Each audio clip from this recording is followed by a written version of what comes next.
Hi, Jack. Hi, Chris. And hi, you. Hi, new listeners. Well, you're about to hear the first episode of Chris and Jack's podcast Pilots, the podcast. We've already released a whole season on our Patreon. So if you want to catch back up or get ahead when we start releasing season 2, you can jump in there now. But here it is for you in your shiny little feed, my friends. And I'm going to say ditto.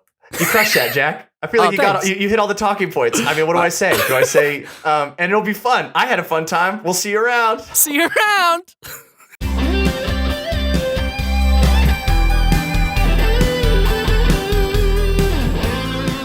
All right, here we go. All right, here it is. Hello. Hi. This podcast is called Chris and Jack's Podcast Pilots, the podcast. And you are currently listening to Chris and Jack's Podcast Pilots, the podcast, the pilot. I think that's smooth. I think it feels that good. Tracks. That feels really round in the mind and the mind's eye. I love that. So we were indecisive. We were like, do we want to do a podcast? What kind of podcast would we do? What would it even be? Who do we release it to? Here are the answers. Patreon, and I don't know. We'll decide all the rest of it later. So our podcast is going to be us doing pilots of podcasts. Maybe if we find a podcast pilot that we like enough, that podcast will get picked up to series. Maybe we'll just keep doing first episodes of new premises forever. We both decided to bring our own idea for a podcast to surprise the other member of what we are going to be doing. So we're doing 2 podcast pilots in this podcast. And the idea is that Jack will do one. I will do one. We'll set a timer for 30 minutes for each as we explore that podcast. And a couple things I think to keep in mind about these premises. The intention is that we make a lot of these pilots.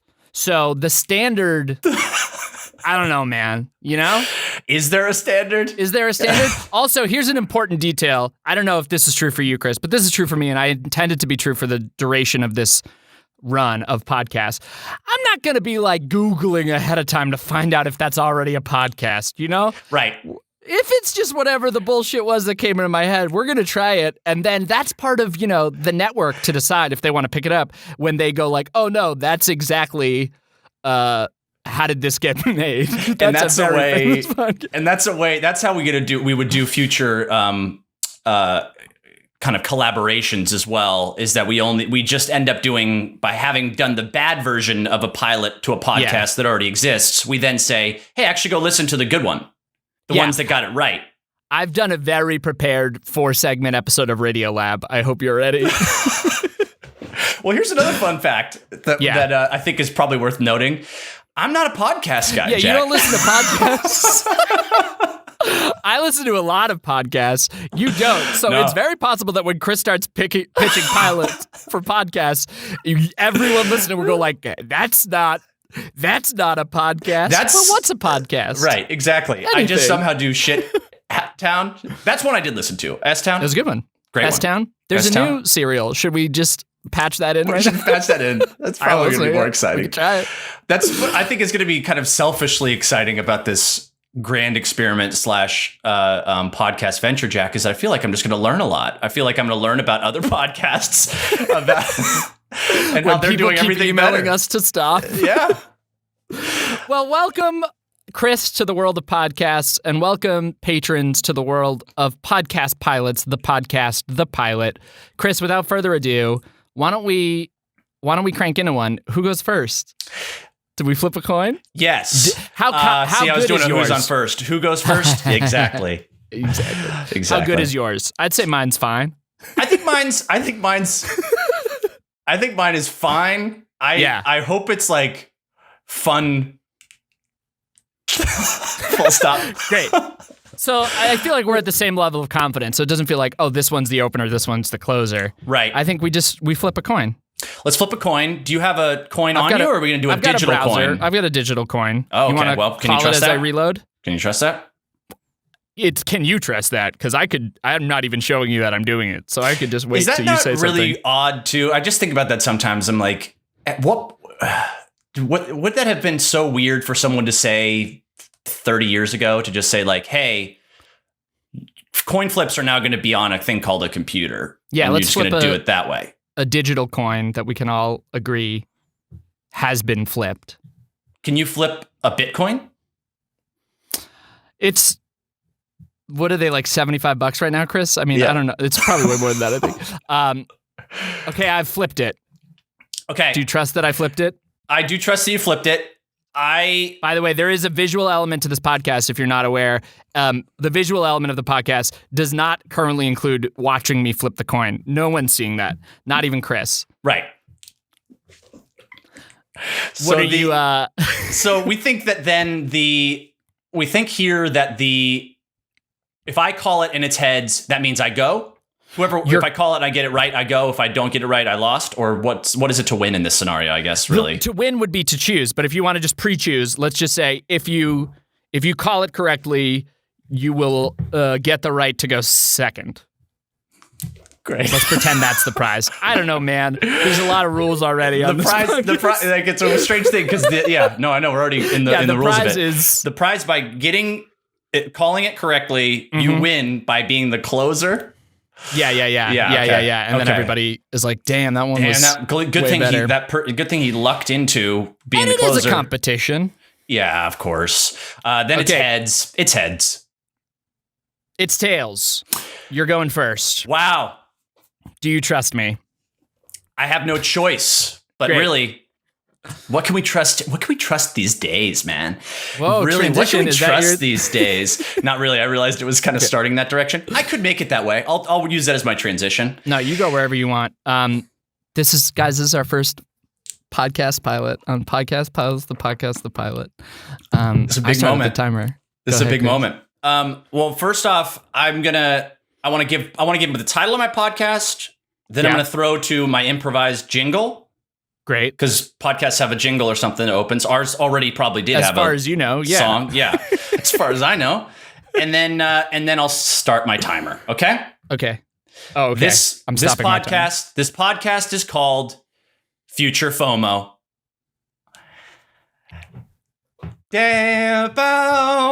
Oh, no, hang on. Dum, dum, dum. Bum, bum, bum, bum, bum, bum, bum, bum, bum. That's 2001: A Space Odyssey because time. I got it. That's not in the future anymore, but I get it. Right, but they're back in the day, Arthur C. Clarke and predictions and stuff. Sure. Future FOMO, future FOMO, future FOMO, future FOMO. Future FOMO was supposed to be in the first time that I did the phrase, but that was but then I had the idea at the second time I was singing the main part of 2001: A Space Odyssey. Look, I think we're off to a hot start. I think we got a killer intro song. So I think this podcast rocks. I'm setting a timer as I explain to you what Future FOMO is, Jack. Great. The title, this podcast is called Future FOMO. Jack, spoiler alert, one day you and I are going to be dead. We're going to be dead people, right? I concede that, yes. Yeah. Which means that we're going to miss out on a lot of a bunch of cool shit in the future. And as a pair that loves sci-fi, we love tech, we love life. I thought it'd be fun to explore the future now by diving into predictions that I pulled up about what might be happening in the future. And what we're going to have FOMO about. And what we might have FOMO about. And so essentially... that's a friggin' podcast. Yeah. I mean, we could make 1 million of those. That's right. You can make 1 million of those. It's because I want to give these... I looked up... let's say today's episode as being the only one ever. I'm going to feature a futurist. And this guy's kind of I'm going to say he's proven himself a high batting average of predictions that have already come true. So the guy's got a track record. Okay. And has made predictions of the future beyond and beyond our lifetimes. And so I want to kind of pose some of these things. And then I was thinking that we could just decide whether A, we think that these things are going to come true. Mm-hmm. B, if so, are we going to have, you think we're going to be alive by the time these things happen? And then do you have FOMO about them now? Great. Is kind of what I'm thinking. This is a clear structure. I love it. I figured this would be a good one for me as a first time podcaster to have some level of structure that allows some room here. First time listener, first time caller. Chris Smith. Here we first are. Time host. Here we go. You know, I'm trying it all. I'm wearing a lot of different shades these days. There's a visual component to this podcast. Miniature. So the futurist I looked up, his name is Ray Kurzweil. Ray Kurzweil. Yeah. And so he's a Pawtucket, Rhode Island. Did you look Memory him up? serves. No. Just use that. I'm derailing you immediately with guesses. Well, I was just going to say, the guy is a futurist. He has predicted tech stuff pretty well. He released a book called... Yeah, go ahead. Like what? What are the nailed predictions already? What's the high batting average coming from? I'm going to give you a real quick breakdown of his predictions that have come true. I love it. He released a book called The Age of Intelligent Machines, published in 1990. And in it, he predicted that so this came out in 1990. He predicted that by the year 2000, computers would be able to beat the best human players at chess. That happened in 1997. Yeah. So he even gave it 3 years extra. Deep Blue versus Kasparov. How did you know that? You're a chess guy, aren't you? That's a famous chess thing. Well, the fact that you had a Russian last name at the ready felt... Garry Kasparov, baby. World champion Garry Kasparov. Same book predicted explosive worldwide use of the internet. Users would one day have access to international networks of libraries, databases, information services. Where was the internet at when he made that prediction? That was at a time when it was still like in the zone of like military, like big kind of like the big, huge computers store university stuff. People were like, "There's no way those giant computers." Benedict Cumberbatch with a little like mill. And the Turing test, tying it in, one of his predictions. He predicts that's a future one, but we'll get into that in a second. Okay. And then the last of these little rapid fire ones he kind of got right, called exoskeleton robotic leg prosthesis, allowing a paraplegic to walk. Yeah. Very cool. He predicted digital products like books, songs, games, software being acquired files so that you can get via wireless internet.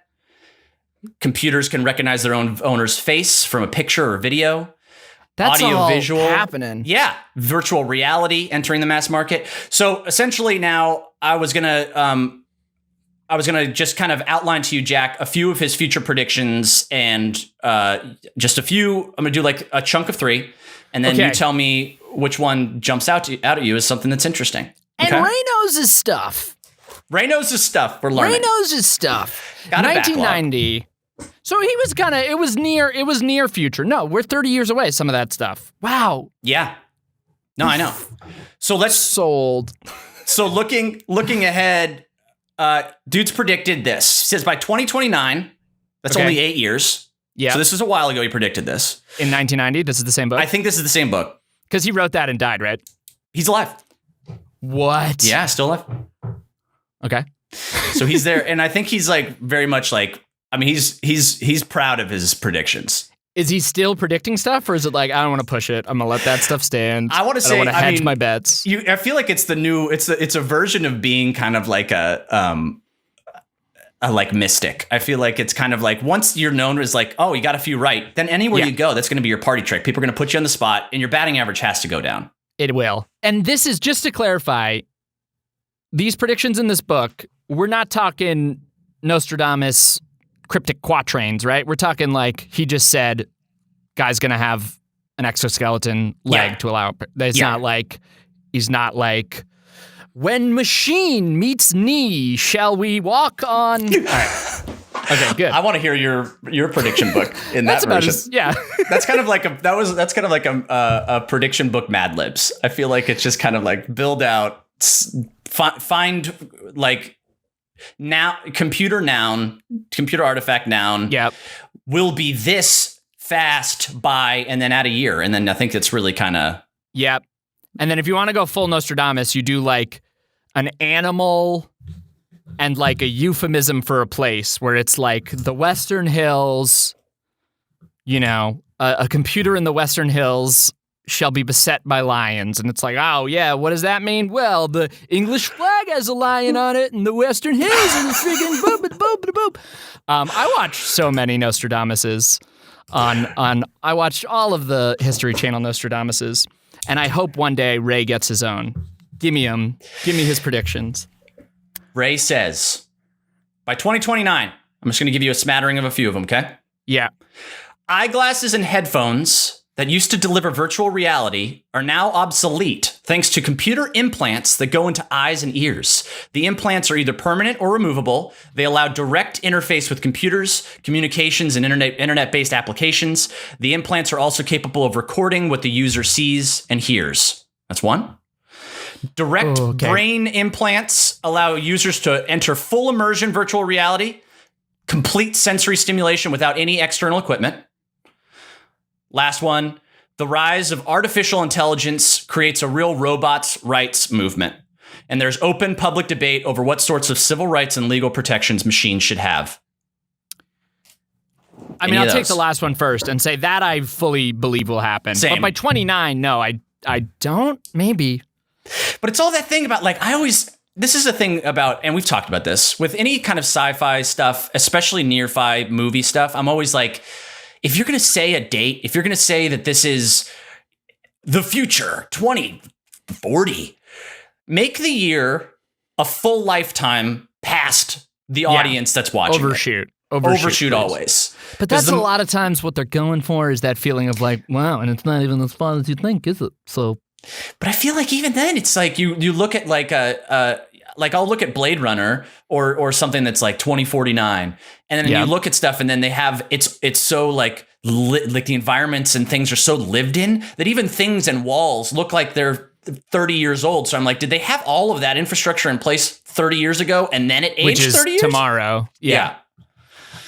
Or are they just saying, like, in the future, no public works projects, no maintenance of things, there's nobody going around cleaning walls, so you put up a very fancy new wall, and in a month and a half, we're living in 2049 shithole. Also, I'm now thinking about this. I'm realizing, I mean, do we really know whether or not, like, the way in which we keep dates changes in 8 years? I mean, that would just be the much bolder prediction than robots. The fall of the Gregorian calendar will happen in our lifetime. That's a plot hole. That's a reverse engineer plot hole fix on the universe. That's a whole like. No, we just changed the Gregorian calendar. That's a very obnoxious retconning. Yeah. Oh, you didn't know? Yeah, in 8 years they changed all of it to just it's based off of data earmarks and bitcoins. No, it's 2049, but it's obviously 3022, and they sent 2049. Oh yeah, it's like, oh, you're talking about in human years? Oh yeah. In human years, we're talking. Right. That's like that's like 85, 50. So now, robot rights, I just for sure, right? For sure, once we have like a proliferation of robots, there's gonna be people who are uncomfortable with the way we're then treating the robots, and I think that's reasonable. Once we give them like learning capabilities and like once we simulate a personality, then we're gonna feel bad being mean to it, and then other people will not feel bad being mean to it because they'll be like, that's a robot. When will that happen? I mean, will that happen in the next 8 years? I'm gonna say no, too soon. Well, that's the thing where I feel like he's caught himself in a little. Our buddy here, Ray's caught himself in a bit of a loophole because he predicted that the Turing test, a computer would pass the Turing test, which is, independent test of like, oh, does this feel like a human being, said between like now and 2050. So in some ways I'm like, well, then you can't have your rights like uprising until we're definitely not Turing feeling test. bad until it's because it's not right now. We're not angry when we kick a washing machine. I mean, we're not angry at each other we might be for hurting the washing machine. The cause of kicking it might be because we're angry, but not morally, right? Because I look at like the Boston Dynamics robot, and I do already have a terrible fear of it, but two, it can be cute. It can be kind of cute, right? And so I do think like if you showed me somebody speeding it up, I would already have an empathy. Yeah, I think I would. But would I get to like a moral stance about it in the next 8 years? Is this maybe a thinly veiled way of you saying you prefer the Boston Dynamics robot to washing machines? Because what I'm gathering here is that you're actively seeing hate crimes against washing machines. Yeah, I guess it's the little doggy legs that push it over the edge for me. So it's got to be a washing machine, little doggy legs. Honestly, imagining any mechanical, any computer would just put 4 legs on it. I'm like, that's cute all of a sudden. That is cute, right? If a washing machine is suddenly on 4 legs, I suddenly, it's anthropomorphized for me. I'm like, I care about that thing. Yeah, you know what? I'm gonna friggin' backtrack very quickly and say, I bet if we did any research for this podcast pilot. You did a lot. You clearly did a lot. I did 30 minutes of research on this. That's a lot, man. Yeah. That's a lot. You'll see mine. I found one Wikipedia page. Research. That's research. I didn't read it yet. Okay. But I bet we could find people who are upset about videos featuring the Boston Dynamics robot, right? There's probably upset already in a way people, of like, oh, that thing is terrifying. Get rid of it. No, like, oh, that thing's being mistreated, and if you taught it to do this, like, I bet there's already people on that corner. So will those voices have amplified in 8 years? Will we have gotten there? I don't know. We're going to be 40. Most people in their 40s are not like adaptive to moral causes. I hope that I will be. I hope that I will continue to try to have empathy for things and learn and grow as a person. But will there be a movement within 8 years? Yeah, probably. Because probably there's already preemptive stuff too. Like as we're advancing the technology, there are probably people like arguing about what safeguards should be put in advance to protect those things' rights. So that's a thing I think about all the time is like I try and think of myself as a future grandpa, just like what is going to be my grandpa thing that my grandkids are going to be like, Grandpa, you're so slow at TikTok. Yeah. And I want to Chris, you're such a dick to your grandpa about TikTok. It's really like I've watched. He's just asking for help. He just wants Jack, to learn how to swipe. Both my grandparents are dead. All 4 of mine are, Chris. Come on.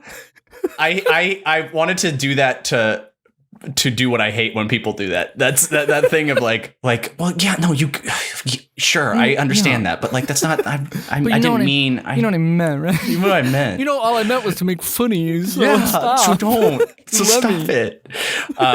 But I think the robot thing, like robots having rights, is a thing that I like. I feel like we're ahead of that. I feel like I think that there's an element of like we being you and I, Jack. We've talked about this. We've talked about I feel like I do when I say the term like I feel like when you do a CAPTCHA and it says, "Are you a robot?" That's going to be really offensive in 30 years to robots.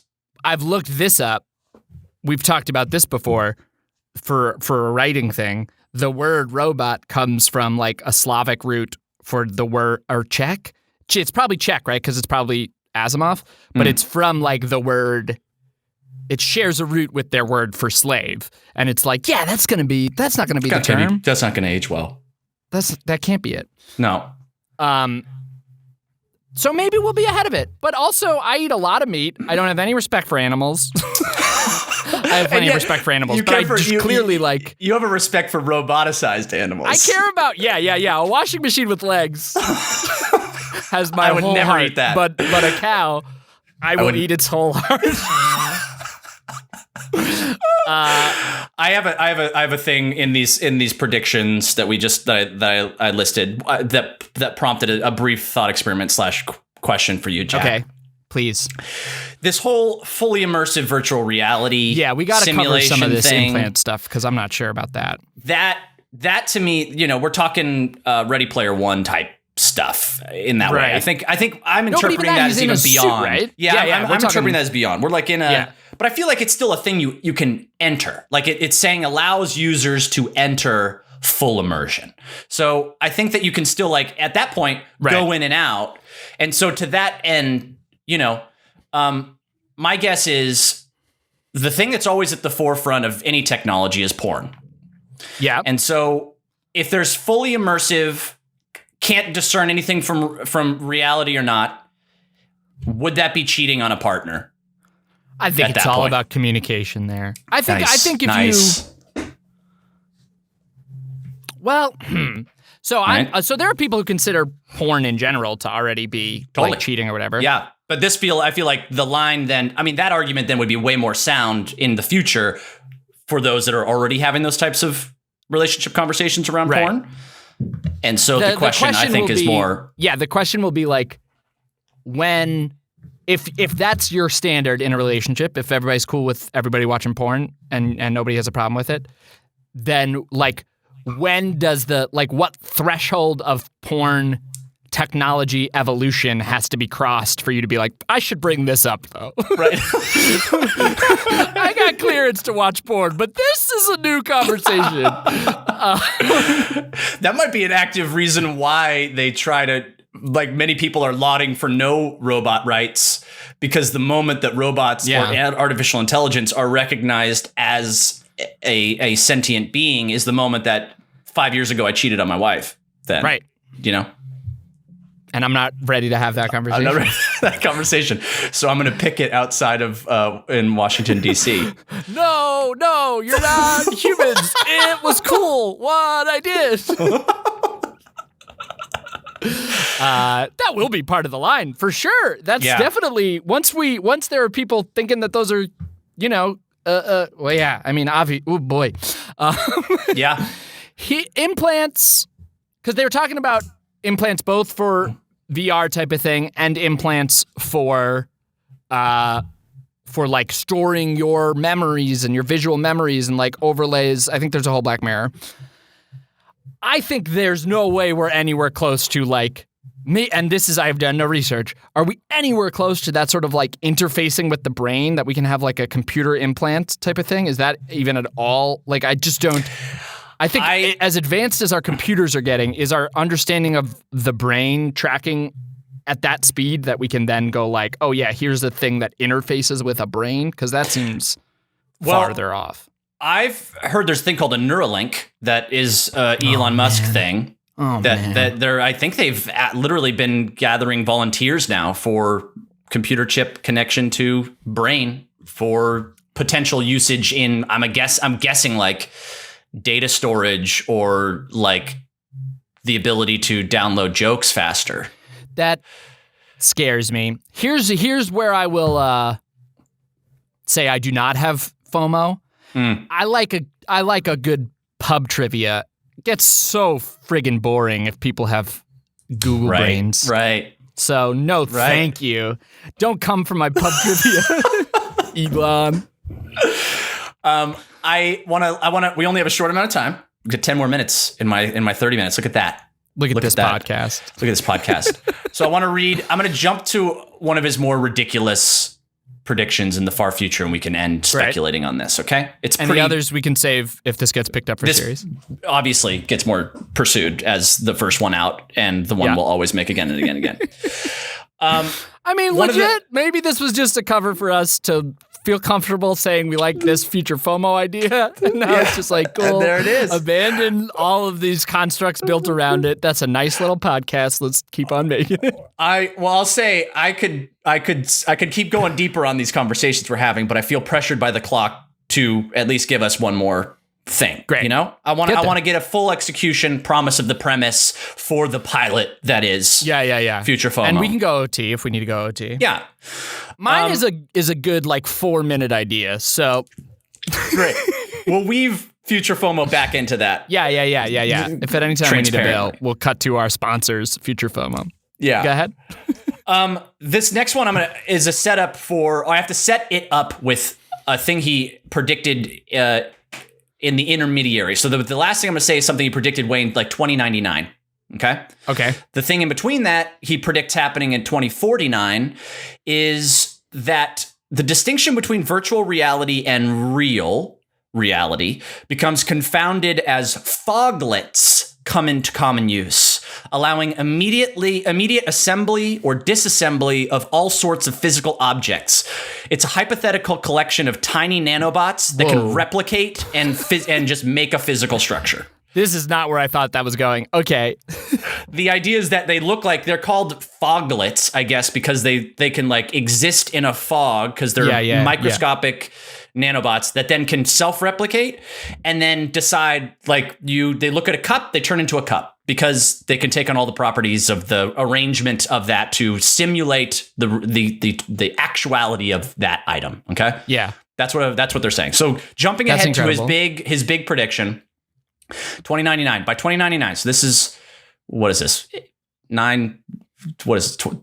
69 This years isn't from a now? fucking math podcast, dude. I can't. I can't do it. We have to save Dude, that. I can't. All right, here's the big prediction. And it's a big one. 78. Humans and machines merge in the physical and mental realms. Cybernetic brain implants enable humans to fuse their minds with AIs. AIs frequently make backup copies of themselves, guaranteeing some sort of immortality should the original AI be killed. This new plasticity of consciousness and ability for beings to join minds seriously alters the nature of self-identity. So, I'm just going to keep continuing because it's like a futurescape he's painting. Yeah, okay. Conscious beings lack a permanent physical form. Organic human beings are a small minority, and even among the remaining Homo sapiens, the use of computerized implants that heavily augment the normal abilities is ubiquitous and accepted as normal, so that these other fractions of humans who opt to remain natural and unmodified effectively exist on a lower and more limited plane of consciousness from everybody else. So that's, I think, the definition of FOMO. That's for sure. Absolutely. And I don't know timeline wise, but I do 100% buy the premise that like future steps of evolution will happen by like self-selection and intentional choice rather than natural selection, that we will consciously, whether that's like genetic manipulation at birth or this type of idea, it seems even more plausible that we're augmenting ourselves and we're there's a term for that I'm blanking on, but that fully plausible. I don't know, 90 years, 72, 78 years. 6 years? What was the math? This isn't a math podcast.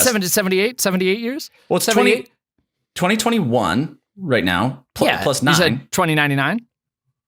2099. Yes, right. I was rounding up. You're right. You're totally right. So, which is what? World War II, if we go the other direction? We've changed a lot. There's been a lot of stuff, but I mean, I guess yes. Exponential. Exponential. Yeah, it's exponential. And also, like, the stuff that I go like, oh, but has it been that crazy? Is like, yeah, it's been that crazy. Like, computers are that crazy. Cell phones. There is some wild, like, I was watching, there was watching some little movie that was like period piece World War II. And then I was just like, oh, yeah, if you came to that person and said, oh, check out this video that was sent to me from, Madagascar on my phone. It's a lot to process there, a lot to catch up on. And it's live, potentially, even. Yeah, a little live stream. Yeah. Insane. Listen to this podcast. FOMO. What's it about? It's not clear yet.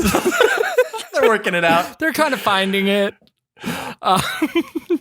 I will say the last part of his Futurescape thing is pretty mind blowing. So if I may just present that as our little wrap up here. Okay.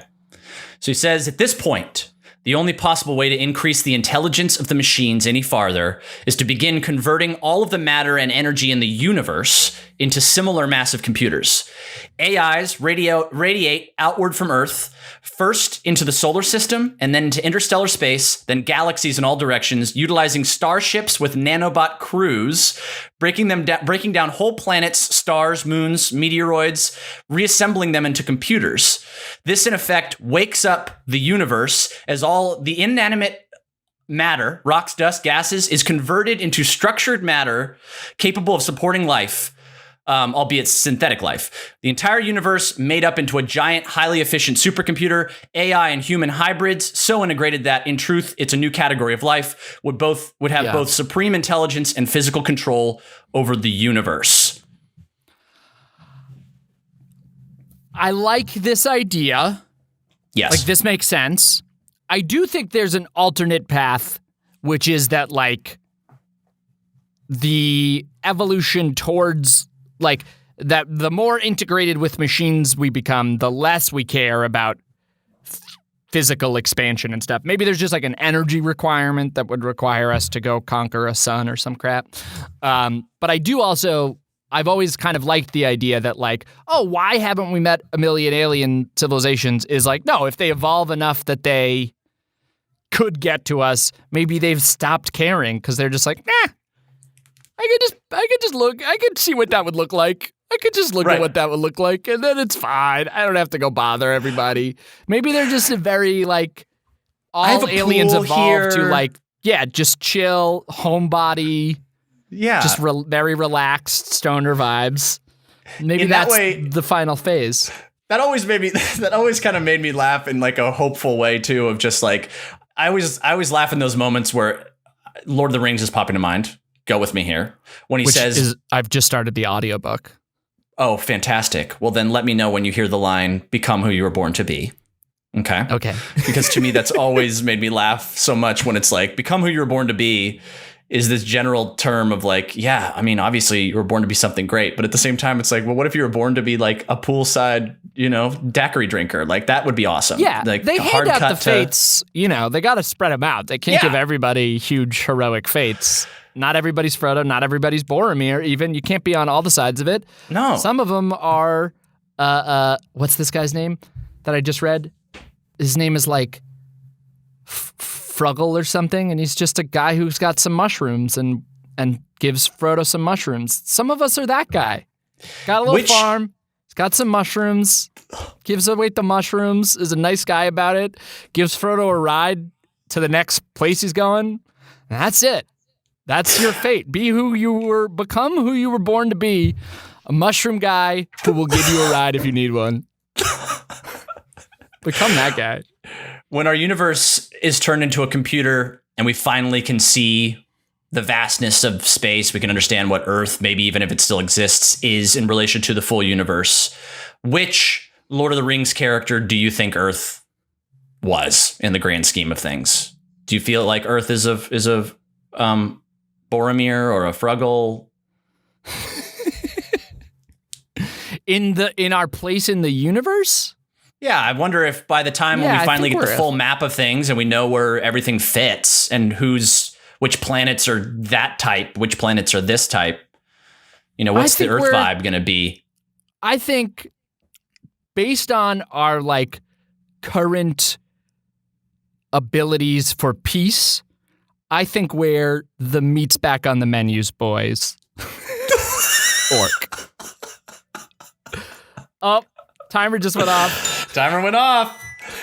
There we have it. So really, Jack, future FOMO, do you have FOMO about the future? I don't know. My real FOMO about the future is if the friggin' Knicks don't win a title of my lifetime, I'm going to be so sad about it. But there's no guarantee that would ever happen. So whatever. I'm endlessly curious about those things. Not all of them sound great. Not all of them sound like, oh man, I'm so sad I won't be there. But I am so sad that I won't know if they happen, if that makes sense, Like, I think in some of those instances, I would be perfectly sated by, like, somebody faxing me a book about it and getting to read a book from 2099 that explains the path of some of those things. But then probably once I started reading it, I would be like, this is so many pages, this fax. Why did I choose this form of conveyance? I feel like when I was reading through this for those 30 minutes, the one FOMO thing that, like, really popped into my head as, like, that would really, really kind of suck would be, like, there's all this talk of, like, consciousness uploaded to a hard drive stuff, right? That San Junipero kind of vibes. The idea that like that could, maybe there's a world in the future that could happen.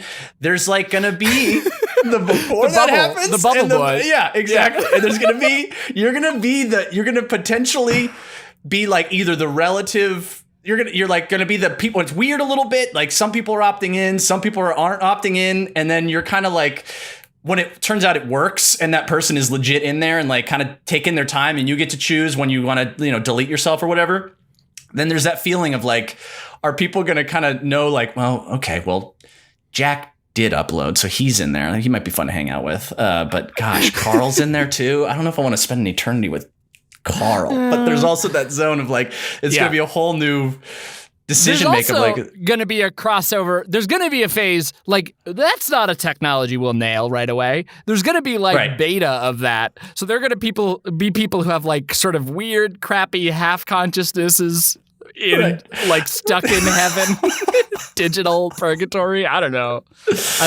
I don't have FOMO for like the transition. If that happens very soon and I live very long, maybe. Yeah. I just want to see the Knicks win and I want to go to space one time. Can I just go to space one time? That's achievable. According to Ray's predictions here, he said the Knicks will win in 2054. I got a pretty good shot. Just made that up. And that, Jack, you're going to go to space in 15 years. That's 67. I got a good shot. And the weird part is that you own the Knicks at that point also. It did get weird. Yeah. But congrats, I guess, Thank you. Make your dreams a reality. Yeah, some good stuff happened in between, or the Knicks are no longer, it's one of those year translator things where what you're saying when you say own the Knicks, so different. Yeah. Chris, thank you for entertaining that idea, Jack. We're eclipsing, right? This is the midpoint of the podcast. Yeah. And then maybe at the end we can break down both podcasts and decide if we think they should ever be podcasts again. Yes, great. I'm going to start the timer now because I think with intro we've maybe got 15. Great. You're going to help me. You're going to help me build this podcast on the fly. Chris, could you give me like a year in your childhood? Let's go like something in the like late 90s, 95, 96, 97, 98, 99, a fond year, 94, somewhere in there that you felt good about. And you don't need to overthink it. I'll say 99. I felt good 99, yeah. And give me like let's have a date in 99, a time of the year. It could be around your birthday. It could be around school starting. 99, your 8th grade? Yes. So I'm graduating. I'm going to say the reason that 99 popped was that was like the transition from 8th grade to high school. So I'd say Summer? June of, let's say June. I'm going to pick that school ended June 20th. June 20th, 1999. Okay, Chris, school just got out. It's June 20th, 1999. Yeah. You were just an 8th grader. Did your school have the term, at my school we called 8th graders were 8th graders and 7th graders were sevais, and everybody got bullied for being like a little sevi? Never have I ever heard that term before in my life. Sevais? Yeah, what is it that sevais. we have to we always, whenever you just like decide there's a group that you're just like, oh, I gotta just not like a group of people. I'm just going to make up a name that just, no matter what, it just sounds bad. Sevais just sounds mean. So you've left that. You're above that all. You just I'm not finished a Sevi, 8th grade. Dude. I'm done with 8th. You're not a Sevi, but you're also like, you're not even in that drama. Like, no. Even being an 8th grader who cares about Sevais, I'm mature now. I'm mature You're heading into high school. Yeah. It's a Friday night. You're, what are you, 13, 14? I'm like 14. I'm 11 or 12. Maybe I'm there. Maybe the family's there. Maybe some friends. Maybe also, I haven't figured out the construct of this. Maybe also your current self. Maybe your current self is also there, and maybe you can think about both you then and you now. Okay. And we all walk through the beautiful double doors, and we head to the back wall, or back 3 walls, basically, and we're ready to make our selection at Blockbuster for a beautiful night of films. We walk up to the new release wall, and we're gonna decide what we're going home with tonight. Okay? Love that. This is a podcast called New Releases, June 8th. What did we say, 8th? June 20th. June 20th? New Releases, June 20th, 1999. Here are my other titles. Hot Off the Blocks. Or, no, I've seen that one. Or, Rental Guidance. Okay? I mean, I like Rental all Guidance. of those, and we will vote Okay. which one is the best at the end. Okay, so it's June 20th. So I'm going to say that the rental wall Does your has- podcast have a song, by the way? Does yours have a song or a theme or anything? Did Blockbuster have a song? No, right? No. So no. Okay, well, yeah, no, then absolutely not. My podcast starts cold as hell. Yeah. Okay. June 20th. Here we go. Oh, I just want to let you know, in 2 days, Patch Adams is coming out. We're missing out on Patch Adams. So we maybe rushed this. We should have just waited and come when Patch Adams drops. The Patch But we had to Adams signs celebrate. are already We had to here. celebrate graduation. We had to. The only way we know how. By going to the old Blockbuster with your disembodied future self and me, I'm there. Yeah. Okay, so I'm going to give you the last 3 weeks some hits. Tell me if there's like a genre you're immediately drawn to. We'll pop around, but I'm saying I have one more anything within the question. last 3 weeks is on the new releases wall. Yeah. Is a parent there? Are we going to be able to get access to R-rated movies or not? Oh, because didn't you not see R-rated movies until 17? Like you were. I was you were late. a Well, true- I wasn't. It wasn't like so true Abider? hard in the line in that Okay. way, but it was like. I mean, Blockbuster generally, at least mine, was pretty good about like checking an ID to rent a movie that's R-rated for the age. Let's say a parent will swing by if we want. Well, but would you have at 14? And also, you're there, right? You're. I'm there, so yes, I can buy the for myself. But for But we can R-rated answer movies that for in me, both. I would do. It was more like the R-rated movies I would catch would be the ones that were at the friend's house. My parents Yes. weren't renting them for us. It was a little bit like scary for me a couple years later than it probably was for other people. Yeah. Someone showed me, my friend JT showed me True Lies, and I remember sitting down to watch True Lies, and I was really scared about True Lies. I was like, this is gonna be my first R-rated movie, and then when it was done, I was like, that's it. What? Why is everyone making such a big fucking deal about that? I can see it. I can watch it now. Yeah. My first R-rated movie in theaters was Starship Troopers. It was a complete accident. My dad thought it was a PG-13 and took me and my friend Emil Atta and made us swear up and down to never tell anyone that he took us to that movie. Because he very much thought about leaving in the middle. I don't know if you've seen Starship Troopers. There's a lot of, there's people being disemboweled. There's a lot of brutal violence. There's also full frontal nudity. Totally. There's that whole shower scene. Yeah. That was a real just like, what is happening? Yeah. I feel like a lot of our generation had that shower scene changed lives, I think. Yeah. And there was a moment where it was like, is he going to grab us both and pull us out of this theater right now? Or is that making too fine a point of it? And he's just going to pretend this never happened. And that was his strategy, which I think would be mine as well. Yeah. So some R-rated films that might be up there. Okay. We'll start there. Okay. The 1998 Gus Van Sant, Vince Vaughn Psycho is an option. What? Okay. Yeah, we got the option of that. Yeah, of course. Right. Okay, yes, The yes, remake of obviously. Psycho. Yeah. The Faculty, which is another. Do you remember that horror movie about where the teachers are aliens? Oh, right. I feel like I'm just seeing like a VHS cover that's just like for whatever reason dark blue with shadows on it. That's what that feels like. I mean, it's that plus Josh Hartnett. Oh, I can't show this. Why isn't it working at all? Oh, no, I got a stupid filter on. All right, you get it. Josh Hartnett.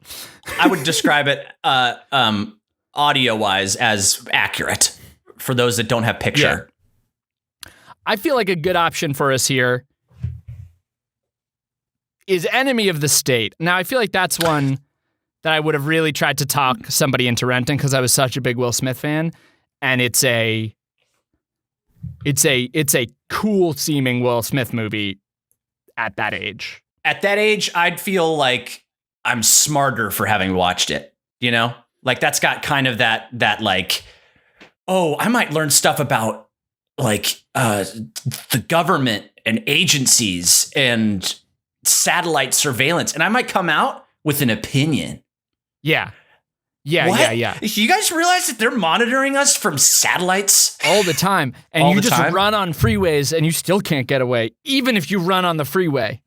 Yeah. So you might want to change your escape route, Bruce.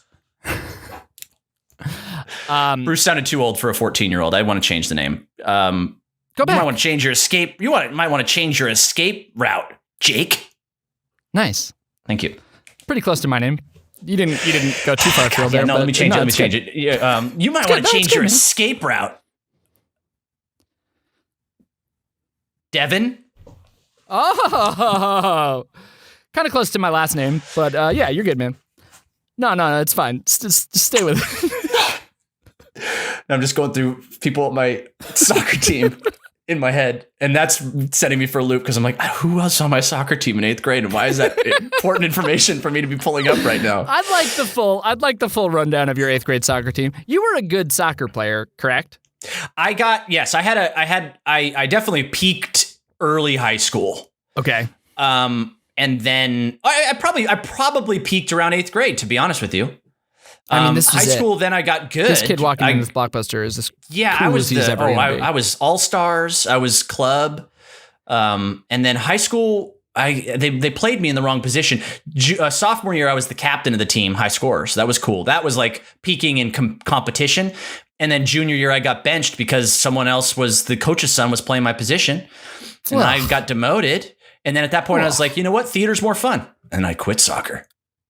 And then the director's son got the lead. And then got the lead. Death and then of a Salesman. benched me. And everyone was like, why are they even doing this show? This is heavy. Benched you. Yeah. Just to check in real quick. Yes. How do you feel about the quantity of side questions about your childhood and how it reflects on my confidence in this premise? What are you seeing there?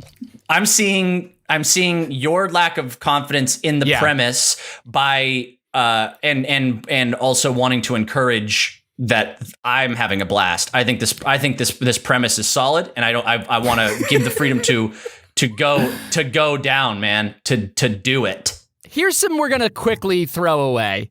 Okay, we ain't freaking babies. We're not renting The Brave Little Toaster to the Rescue, a direct-to-video sequel of The Brave Little Toaster. The direct-to-video sequels, I was already, by this age, I'm like, no. Return to Jafar did it for me, where I'm like, what are we doing here? If we couldn't even get Robin back, what are we doing here? Exactly.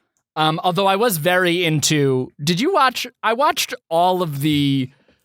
I didn't watch a number of the direct-to-video sequels. I watched all of the Disney Channel shows. The Little Mermaid show, the Timon and Pumbaa show. If there was a show vaguely set in that universe with just little fanfic side stories, I was in. I'm with you. And that's the thing, though, especially around that time, which has changed now, what TV means versus movies. There was a really clear divide in my mature 8th grade brain. TV is in this category. Movies are in this category. The moment you tell me this is a movie is the moment I'm expecting your expectations go way Enemy up. of the State. Yeah. And you're giving me Return of Jafar that I didn't even get to see on the big screen. So I'm like, oh, this didn't even get a theater run? Why am I watching this? And then now I'm, watching a whole streaming service that doesn't get theatrical runs. So the times have changed, says future man. Chris to younger Chris in this Blockbuster here as they're deciding. But enjoy that Little Mermaid spin-off show while you can. Yes. Flounder's Big Revenge.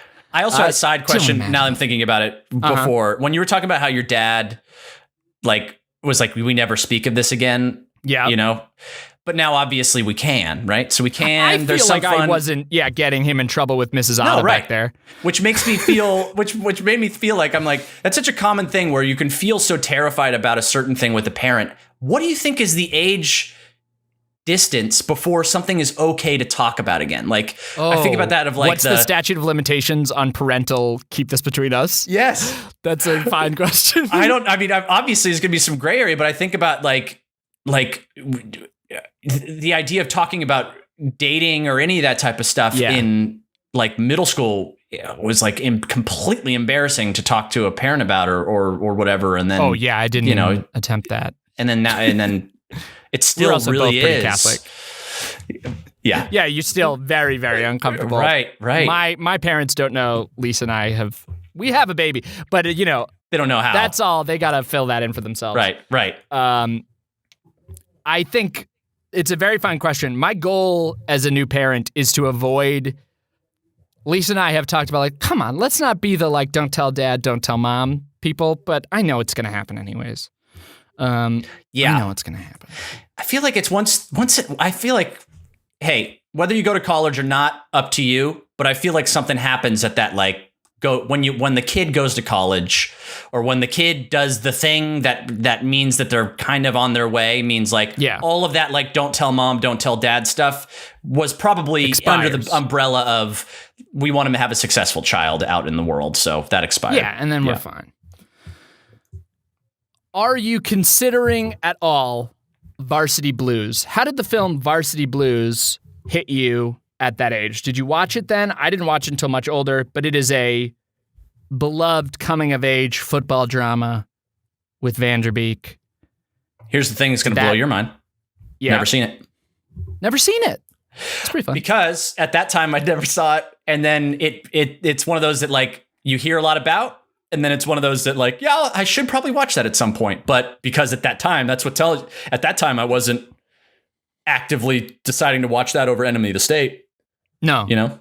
Absolutely not. But me as would older you self, now tell yourself to rent that one? Is that I on the list? Would. Is that I a probably contender? Would. Well, just I'll knowing tell how, you, like, it's fine. Okay. There's a lot of really fun actors in it in small roles that you're going to be like, whoa, hey. I think Gosling's in it. I could look this up. I think Giovanni Ribisi might be in there. Maybe that one might be wrong. No, I don't think that's right. But Scott Conn, I think maybe he's got a Scott Conn in there.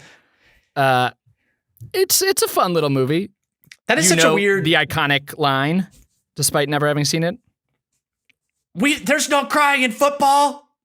Very close. Okay. It's a football player crying a lot and saying, I don't want your life. Oh, wow. That's the big moment. I don't want your life, as he cries. Wow. And chucks a football at his dad's head, I think. Yeah, okay. Not fully remembering. It feels like it always, there are a lot of movies that have that, like, I'm crying, and then there's the one line. Yeah. Like. No, he recovers well for that. Okay, so that's a contender. We're saying we're at least looking at Enemy of State, Varsity Blues. I'm gonna throw out all right, so May 25th, we get a big dump of Oscar-y films. Oh, yeah. So I think there's going to be some contenders in here. Saving Private Ryan. Elizabeth. True Lies is on here, Chris. Speaking of Oscar films. Is that a path you want to go back down with the maturity of an adult? Do you want to see that again? Well, I'd be curious if you, young Jack, have seen, or are you adult Jack in this situation? I'm both. I'm neither. I probably would put it in the magical pile. Sprite. I'd probably, as a magical sprite, I'd probably put that one in the pile to ask you, like, because I'd be cool watching it again, and I'd be like, hey, you seen True Lies? My older self will rent that for us. I have never seen it, and I was about to ask a question that I immediately found the answer for. My question was, is that the one where the lady has 3 boobs? That's not, right? That's Total Recall. Unless there's an after credit scene, I've never noticed. It would be a complete non sequitur. Pitch it to me. Maybe we'll rent it. True Lies, as I think I remember it, Schwarzenegger vehicle. Okay. He, I think it was James Cameron directed it. Whoa. Want to say even wrote it? James And Cameron wrote and directed. True Oh, Lies. James Cameron. Sorry. Yeah. What'd you say? James Caan? No, Cameron Crowe. That's what I was picturing. Yeah. It's like, He this took does a not big. He's like, feel all right, his alley, man. I figured out the action adventure Schwarzenegger vehicles It is now. James Cameron. Correct. It's as I remember it. There's some. I mean, the really fun part of the movie becomes when his wife gets wrapped up in the needing to pretend to be a spy. And she's like she has no clue that her husband, as I remember it, is at all like a secret agent or a undercover spy or whatever. They are genuinely in love. And then she kind of gets wrapped up into this thing. Not only does she learn that he's not who he says he's been, suddenly she's wrapped up into it. And then it kind of culminates where she's now needing to like pretend to be a spy as well, and they're like a dynamic duo getting into all the troubles. Oh no. Tom Arnold's in it. Got some great laughs. Okay. You're telling me we're hot off of The Stupids, right? At this point, so I'm ready for some Tom. Yeah. I also love that it's got to be my older self that pitches True Lies, because my younger self would do a much better job, I think. Because I'd be the like old dad in this situation, be like, I think it's got, and then she does the lingerie dance, and then Also, I'm realizing something I've just done, Chris. I'm striking True Lies from the eligible list. What I've done here is I've Wikipedia'd home video releases, and I just stumbled into a trove of things being released for the first time. Like, so I was going by just like what came out that week, what was released that time, whatever. And I just stumbled into a trove of things being re-released on DVD. So I retract. True Lies is not in the new releases section, but if you're so friggin' pumped on it, older Chris, if you're hard selling it, we could go find it. I mean, we could go find it. Maybe the DVD's new. Maybe they put it up there for that. But it would probably, it would have a featured position. I'd see it in the store, and I'd do a lot of mental thinking of like, I mean, what's the new releases? I'd be asking new releases, good backup. Yeah. Good backup. Okay, so good backup, True Lies. I think that's the only thing so far that I've pitched that's been completely the wrong time. But those Oscar movies did just come out here. So we've got Elizabeth, we've got Saving Private Ryan, we've got a movie that was definitely released as Oscar bait. And I'm sure we both saw, similar to The Enemy of the State, where we were just seeing the adult-seeming movie with our favorite comedy stars. Did you ever see? I actually don't think I did see it, but I definitely wanted to. Did you ever see What Dreams May Come? I think I saw it, but it's I like don't the remember. trippy, Yeah, no, it's the Robin Williams piece. Yeah. And then but the reason I'm thinking I saw it is that I think I've seen so many scenes from that movie now out of context that I've fused it in my head in some way, or watched it at some point that then I've forgotten. It's a very dreamy memory of that movie. I'm going to say then that one of us will pick this up, and we will absolutely not be renting What Dreams May Come, but it will be in that final, we're standing in an aisle, which of these are we doing? I don't know. It's Robin Williams. I love Robin Williams. And then we'll completely vote against it. It's never been a real contender here, but I do think it makes it in hands to the final decision. It's in hands as we're both looking at each other and acknowledging in a way of like, hey, I see that you are a cultured person, like I am a cultured person. Right. We see each other here, so we don't need to watch it. Yeah, it doesn't have to be a comedy. We could watch a smart movie, but also we don't have to watch. I mean, we get it, right? Right. So we might veer instead towards, I'm going to hard pitch this. Have you ever seen Waking Ned Divine? Yes. Released on VHS June 1st. Waking Ned Divine.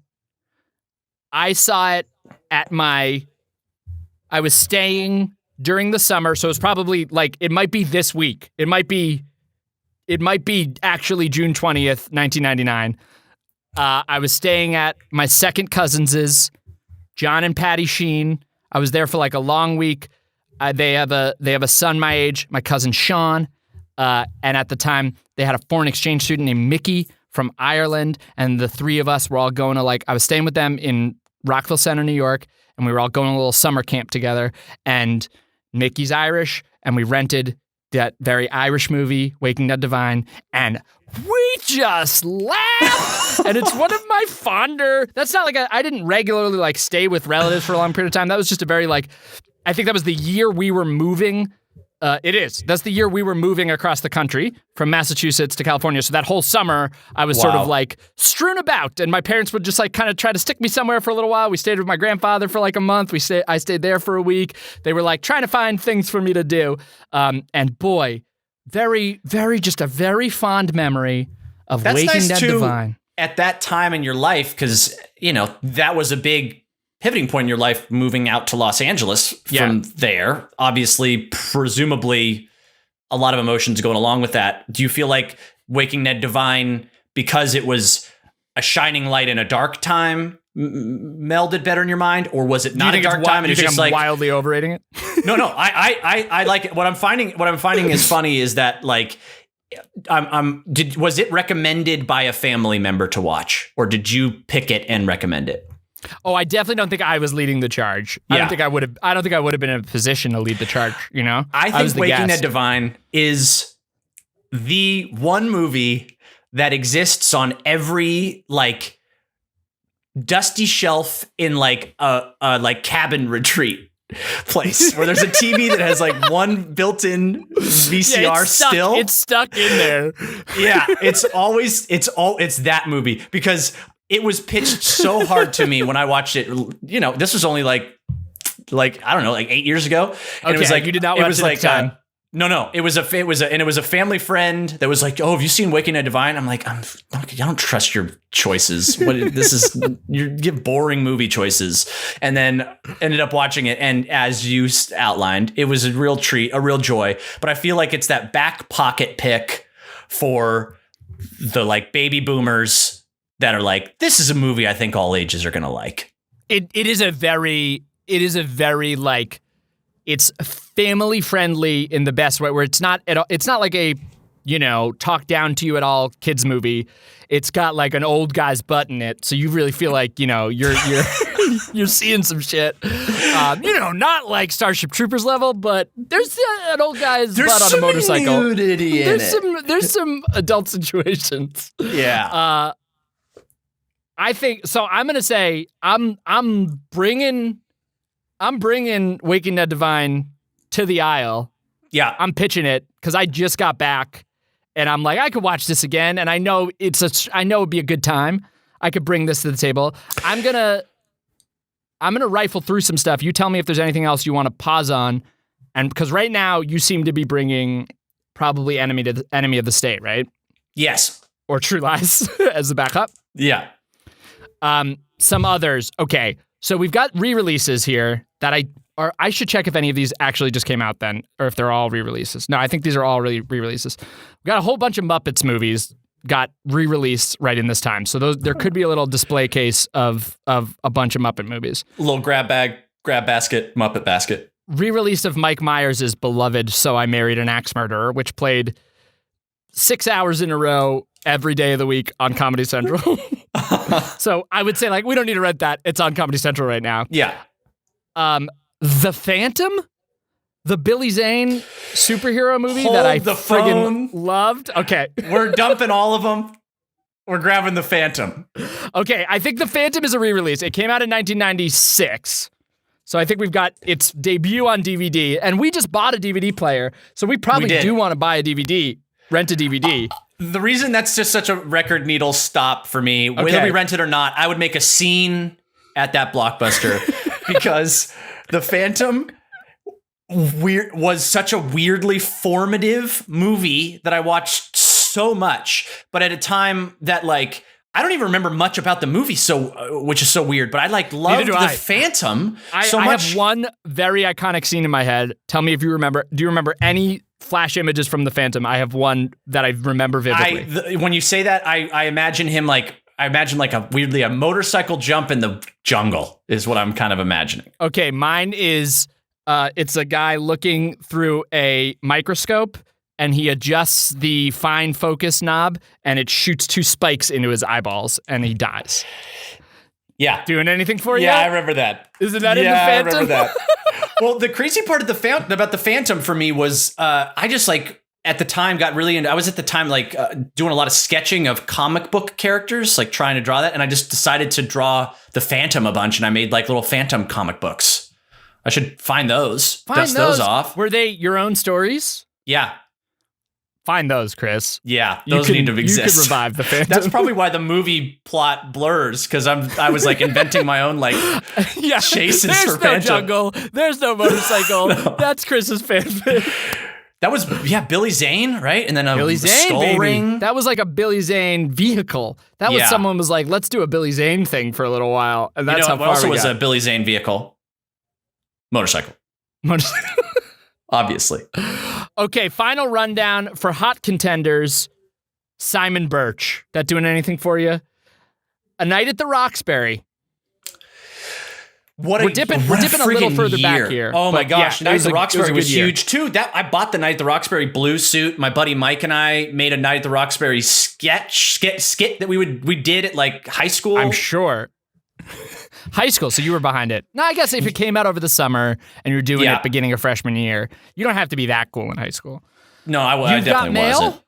Have you seen the You've Got Mail, Chris? You've Got Mail is wonderful. I love You've Got Mail. Is lovely, and I'm going to probably be advocating for that. Were you an X-Files kid? Are we carrying all these in our hands right now? It's Blockbuster, man. We're friggin' piled up. We're arms full. Right now. Yeah. I was big X-Files kid, yes. The X-Files movie. Did you watch that one? I saw that in theater, so to see it again on VHS... You wouldn't need to. I don't know if I need it, yeah. Okay, do you remember the Eddie Murphy film Holy Man? I remember being advertised. I don't remember if I ever saw it. Yeah, I don't know if I did either. I think that's one that I'd be like, Holy Man? And we would move on quickly. Yeah. I remember, I just graduated, man. This is a graduation party. Yeah. You know, which means maybe double feature. Maybe we're getting two, by the way. Double feature? Well, I don't think we're talking our 13-year-old and 11-year-old selves into a You've Got Mail, Waking That Divine double feature. But hey, no. Maybe. That's the funny part, too, is like tastes change over life. And I think by pitching both of those in a like, no, you don't understand. Like your dumb kid idiot brain right now. Like you will like this. You just have to trust that you're gonna like it. Just let us show you. And so then the strength later of the pitch you can is watch big here. Enemy of the State. The strength of the pitch is important too, Jack, and how you'd pitch Waking Ned Divine to the group. Just to say, is that a timer? That's a timer going off. By the way, we're so close. We have to make our picks. June 29th, if we waited just a little more, some very cool movies. Rushmore. Rushmore was too cool for me as a kid. Clerks, I would have thought was very cool. Clerks was too cool for me a kid, too. Oh, Clerks I was into by then. Cool. Rushmore, I don't think hit me till high school. Because I definitely don't think it was the first Wes Anderson thing I got into. I think I started with... Bottle Tannenbaums. So whenever Tannenbaums came out, then I went back and watched Bottle Rocket and Rushmore and stuff. I think I'm pitching the Waking Ned Divine, Enemy of the State double feature, and I'm gonna do the like we'll pick when we get home, and then I'm gonna push for Waking Ned Divine, and I'm just gonna be like, I don't know, that sounds good. Yeah, sounds good, man. I don't know. Let's just toss that on, and then if we feel like another one, and then Enemy of the State becomes that sort of late night, like bleary, like yeah. It's a lot's going on. I feel like I would pitch Waking Ned Divine and The Phantom, knowing though if I really thought it through, I might just then go Waking Ned Divine, Enemy of the State as well, because at the very least. The movie's on in the background, and I can pull up my Phantom comics, and we can have an experience. You can talk us through some of your finest slides. Exactly. Yeah. Will Smith is on a freeway. I get it, but check out this jungle motorcycle chase. Good luck satellites finding him there, right? I don't remember the premise of the Phantom at all. No, me neither. I think it's just the trailer. Gene Hackman's in it, right? Is he? I think Gene Hackman's an Enemy of the State, yeah. Oh, Enemy of the State. I lost what we were talking about, yeah. Oh, yeah. The plot of our multiple plots wasn't tracking. Okay, so we're renting those two, and we're reading your Phantom fanfic. Yeah. And this has been the podcast. New releases June 20th, 1999. The podcast. Thank you. Outro music that matches the intro music that we never did. Right. Blockbuster. Ooh, I love that. It just because it's an unresolved melody in my head, I'd have to say that when you said phantom fanfic, yeah, it's just fanfic and it's spelled PHAN. I love that. Fic. Yeah. Thank you for resolving that note. I needed that in my head.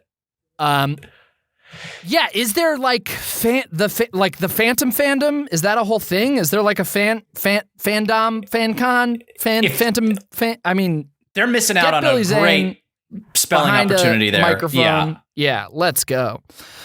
This might be on us to start, and you might have to start the fanzine, FAFPHAN. Oh gosh, zine. The fanzine.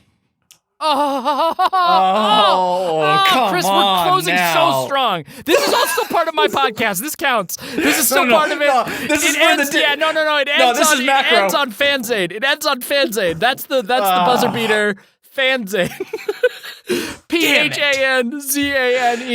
Fanzine. Oh yeah. I should have known. I should have tapped. I should have saved that for the next time we visit this version of the podcast. Yes. You never know. So this was Podcast Pilots, the podcast, the pilot. As our outro, let's break down those pilots very briefly and just debate good pilot, good podcast, bad podcast. But we ever do that podcast again? What do you think? I pull no punches, dude. Same. All right, I'm just speaking first because I feel like you gave a good intro segue into this segment, and I'm gonna not pull any punches. Yeah, I think they both sucked. I agree. I think Future FOMO has some legs. I do think we could talk about. Do you think this stuff's going to happen in the future? Because there's always breaking. You know, we could be keeping up with like here's the latest study about. You know, are we closer to nanotechnology? What would that mean? I think for Future FOMO, I would like if we were to ever do that again, I feel like a version where that would feel like, it's like we're going to talk about one thing and then see where that takes us. And maybe there's another. Yeah. I was cramming a lot of information in there. I feel like I'd want to be like, freaking move. Oh, I want to. I just felt like it was good that you had a lot of information because when we started talking about fucking robots and the moral implications, I was like, I hope we have another thing to talk about soon. But I feel like that one for me, has been that subject matter. I can talk with interest eternally. I think I would do that again. I think the Blockbuster one. I realized in the middle, I started having an immediate thing of we've narrow scoped such a specific period of time, which I think is good, which I think is very fun. But I think there's a real possibility that if you were born in even just 1993, this shit missed you entirely. And then that is a case though for I feel like we got to know you, you got to know me. In that podcast, for a pilot in Podcast Pilots, the podcast, the pilot, right? It was real. It had some really nice, like personal, anecdotal background stuff. If someone who is our patron has never heard of either of us before, this is a nice way for them to, see who we are.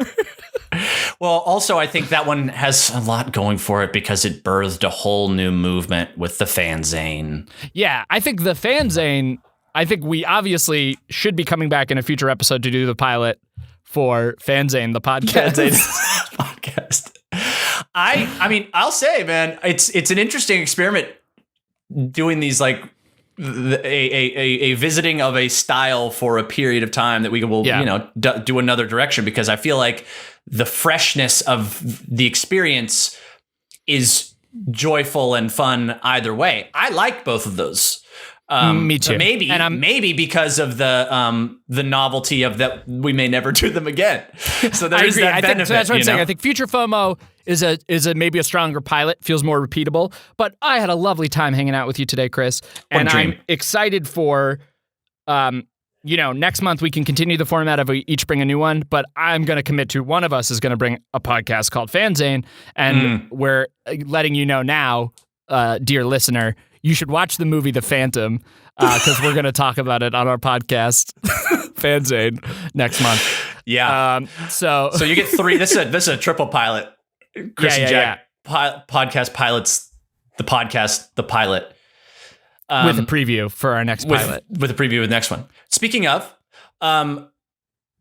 if you'd like to suggest pitches for future podcast pilots, we're definitely going to be, we're open to hearing your votes and your suggestions on different ones you think might be fun to dust off. What are some of your favorite podcast types, specific, nuanced, date specific, blockbuster rack stuff, futurism which things. Date we do next for our obviously ever continuing blockbuster podcast. Drop some suggestions in the Patreon, in the Discord, and help us make some pilots. We're gonna have, I think, in the Discord a podcast channel that will allow for the discourse in there, and then on Patreon we'll do a post and then just comment in the posts. But I feel like this was hopefully a fun thing for you. If you made it this far, hey, congratulations. Thanks. You've made it through the first ever. Man, I don't want to say the title again. It's such a mouthful. Do you want help? Yeah, Chris and Jack. Chris and Jack. Podcast. Oh, you were not saying it with me. We're doing it at the same time? Yeah, right. Okay. I'm not taking it over. I'm helping. Oh, well, yeah. Okay. Chris and Jack. Podcast. Is it Chris and Jack or Chris and Jacks? Because I thought you just said Chris and Jack. I like the possessive. Chris and Jacks. Podcast pilots the podcast. And this was the pilot. And then the outro song is your song from the Future FOMO, and then we're out. Future FOMO, future FOMO, future FOMO, future FOMO.